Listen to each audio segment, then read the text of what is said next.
High বন্ধুরা, সবাই কেমন আছো? আমি কিছু আজকে বলতে চাই। এই যে কদিন আগে যে আমাদের একজন ডক্টর মৌমিতাদি ভাই,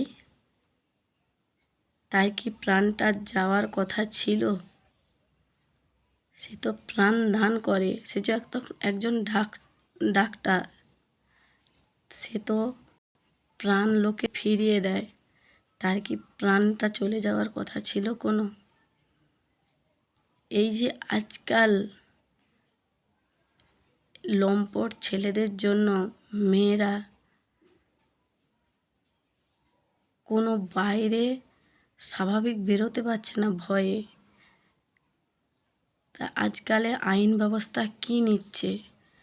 আজকাল মানে পুলিশ বলো, যারা রাস্তাঘাটে ট্রাফিক পুলিশ বলো, যাই বলো, তাদের কাছেই তো মেয়েরা রাত্রে যারা কাজ করুক, যারা অনেক মেয়ে আছে, মেয়ের জন্যই মেয়েকে দুর্নাম করে। অনেক মেয়ে আছে, আমি মানছি। তাহলে সেই মেয়েটা কি প্রাণ তো দিত, প্রাণ তো নিত না? তার কি এরকম প্রাণ চলে যাওয়ার ছিল না? তাই বলছি,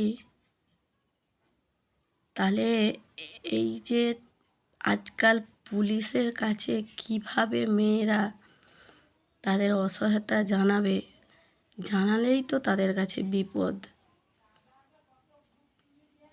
এই যে ডক্টর মৌমিতাদির এই রকম অসহায় মৃত্যু, তোমরা কি সবাই মেনে নিচ্ছ দিদিভাই?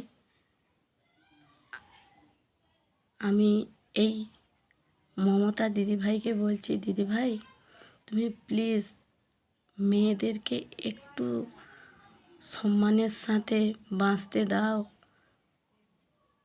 তুমি তো বাঁচাতে শিখিয়েছো, বাঁচতে, তাই বাঁচানোর পথটাও তুমি ঠিক রাখো। কিছু কিছু কমেন্টে বলবে, তোর কে হয়, তোর কি সম্মান গেছে, না তুই মরে গেছিস? না, আমি সর্বপ্রথম বলতে চাই, আমি একজন মেয়ে, তাই মেয়ের হয়ে বলছি।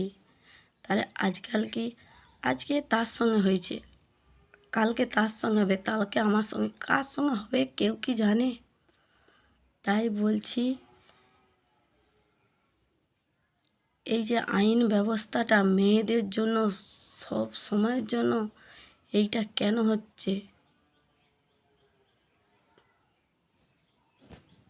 ঠিক বলেছি না ভুল বলেছি? বলবে বন্ধুরা।